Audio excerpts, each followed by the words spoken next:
अगर मैं आपसे पूछूं कि क्या भारतीय पासपोर्ट भारतीय नागरिकता का सबसे बड़ा सबूत है, शायद आपका जवाब होगा हाँ। लेकिन विदेश मंत्रालय ने हाल ही में साफ किया कि भारतीय पासपोर्ट नागरिकता का स्वतंत्र प्रमाण नहीं है। आखिर ऐसा क्यों? आइए आसान भाषा में हम लोग समझते हैं। 14वें पासपोर्ट सेवा दिवस के अवसर पर विदेश मंत्रालय यानी एमईए ने स्पष्ट किया कि भारतीय पासपोर्ट मुख्य रूप से एक अंतर्राष्ट्रीय यात्रा दस्तावेज है। इसका उद्देश्य विदेश में भारतीय नागरिकों को काउंसलर सुरक्षा प्रदान करना है, न कि नागरिकता का अंतिम कानूनी प्रमाण देना। इसे एक उदाहरण से समझते हैं। जैसे ड्राइविंग लाइसेंस यह साबित करता है कि आप वाहन चला सकते हैं, लेकिन यह आपकी नागरिकता का प्रमाण नहीं हो सकता। उसी तरह पासपोर्ट यह दिखाता है कि भारत सरकार ने आपको अंतर्राष्ट्रीय यात्रा के लिए अधिकृत किया है, लेकिन नागरिकता साबित करने के लिए कानून में एक अलग दस्तावेज निर्धारित किए गए हैं। ठीक है, तो हम लोग इसको देखते हैं, भारतीय पासपोर्ट है क्या। तो देखिए, 14वें पासपोर्ट दिवस के अवसर पर ये जो है विदेश मंत्रालय ने स्पष्टीकरण दिया। ठीक है, कानूनी यात्रा का दस्तावेज है, नागरिकता का दायरा है, अंतिम वैधानिक दस्तावेज नहीं। चलिए, तो भारतीय पासपोर्ट क्या है? तो देखिए, विदेश मंत्रालय द्वारा जारी आधिकारिक यात्रा दस्तावेज है, विदेशी यात्रा और काउंसलर सहायता के लिए है। और अगर हम बात करते हैं नागरिकता की जांच के बाद ही ये जारी होता है। ठीक है, और लेकिन स्वयं जो है नागरिकता का अंतिम प्रमाण नहीं है। इसकी अगर देखा जाए तो ये यात्रा दस्तावेज के रूप में ही है।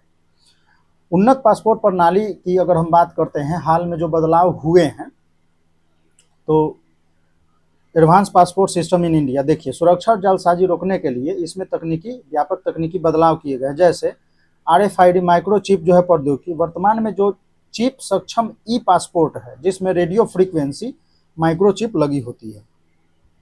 बायोमेट्रिक जो है डेटा स्टोरेज, यानी बायोमेट्रिक डेटा स्टोर होता है और पहचान की धोखाधड़ी, पासपोर्ट जालसाजी इन जोखिमों को समाप्त करता है। त्वरित वैश्विक मंजूरी, तो देखिए, स्वचालित चिप इमिग्रेशन है उसको डिजिटल त्वरित बनाता है और आधुनिक ढांचे के तहत 14.7 मिलियन से अधिक ई पासपोर्ट जारी किए जा चुके हैं।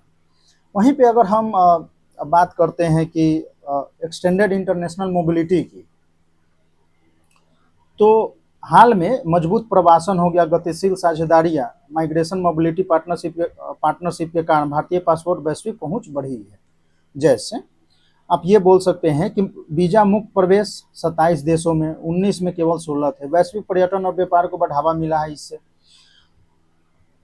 आगमन पर वीजा 47 देशों में है, सुलभ त्वरित अंतर्राष्ट्रीय यात्रा। ई वीजा 66 देश, डिजिटल और सुगम आव्रजन प्रक्रिया। अगर हम भारत में नागरिकता का वास्तविक वैधानिक दस्तावेज की अगर हम बात करते हैं, प्रूफ की, तो देखिए, चूंकि पासपोर्ट को कानूनी रूप से केवल पारगमन दस्तावेज माना गया, इसलिए भारत की वास्तविक नागरिकता सत्यापन नागरिक अधिनियम 1955 के तहत जो है नागरिक विशिष्ट नागरिक अभिलेख से होता है। जैसे औपचारिक जन्म प्रमाण पत्र, तो देखिए, जन्म एवं मृत्यु पंजीकरण 1969 के तहत जो है सक्षम नगर पालिका स्थानीय रजिस्ट्रार द्वारा जारी प्रमाण पत्र, माता पिता भारतीय मूल के हो। ठीक है, NRC हो गया, तो आधिकारिक राज्य जो नागरिक रजिस्टर है उसमें प्रमाणित प्रविष्ट नागरिकता को अंतिम और निश्चित प्रमाण हम मानते हैं इस स्थिति का। अगर देखा जाए नागरिकता के पंजीकरण प्रमाण पत्र की, तो गृह मंत्रालय द्वारा जो है और आधिकारिक प्रमाण पत्र मिलते हैं जिसमें कानूनी मतलब नेचुरलाइजेशन के माध्यम से नागरिकता प्राप्त होती है। अगर हम बोले कि why is a passport not definition of citizenship, तो देखिए, पासपोर्ट अंतिम नागरिकता का प्रमाण क्यों नहीं है? कानूनी पहल की हम बात करते हैं, तो विदेशी नागरिकता का विकल्प, यानी एक भारतीय नागरिक विदेशी नागरिकता प्राप्त करने के बाद भी और मिशन सरेंडर प्रक्रिया पूरी होने तक कुछ समय के लिए पासपोर्ट धारक रह सकता है, जिससे वह तकनीकी रूप से भारतीय नागरिक नहीं रह जाता।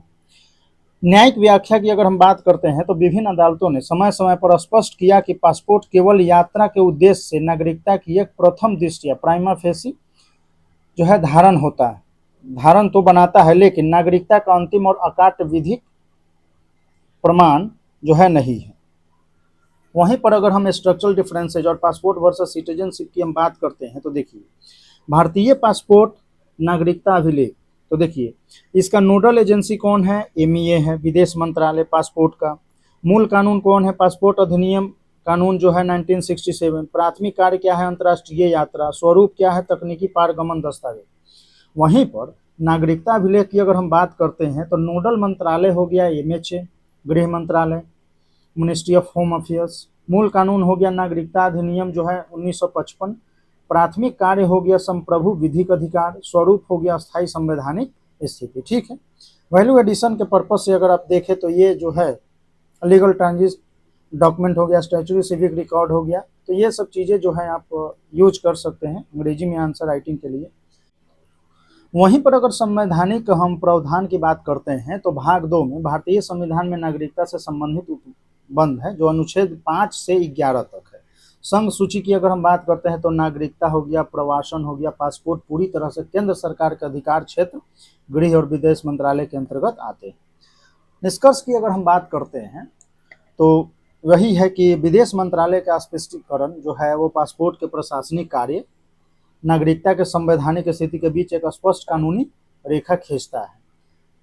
जहां एक और तकनीकी रूप से उन्नत ई पासपोर्ट प्रणाली बढ़ती वैश्विक साख सुरक्षा को प्रदर्शित करता है, वहीं दूसरी ओर नागरिकता का अंतिम निर्धारण केवल नागरिकता अधिनियम 1955 गृह मंत्रालय के वैधानिक अभिलेख के माध्यम से सुनिश्चित करता है। नीति निर्माताओं के नागरिकता के लिए इस विधिक अंतर को समझना और राष्ट्रीय सुरक्षा समूह दोनों को लिए आवश्यक है। वहीं पर अगर हम यूपीएससी मेंस की अगर हम बात करते हैं तो इसके लिए आप ये क्वेश्चन है नोट डाउन कर सकते हैं और इसको लिख सकते हैं। ठीक है, अंत में यही कहेंगे कि याद रखिए कि भारतीय पासपोर्ट किसी व्यक्ति की राष्ट्रीयता के आधार पर जारी किया जाता है, लेकिन कानून की दृष्टि से यह नागरिकता का स्वतंत्र और अंतिम प्रमाण नहीं है। यही कारण है कि विदेश मंत्रालय ने इस विषय पर आधिकारिक स्पष्टीकरण जारी किया है। ठीक है, तो यूपीएससी, एसएससी, पीसीएस और जो अन्य प्रतियोगी परीक्षा है उन सब के लिए ये क्या है, बेहद इंपॉर्टेंट है और इस पर आपको ध्यान रखना है। इससे क्वेश्चन जो है एमसीक्यू वगैरह कुछ भी अगर आता है तो आप करेंगे। ठीक है।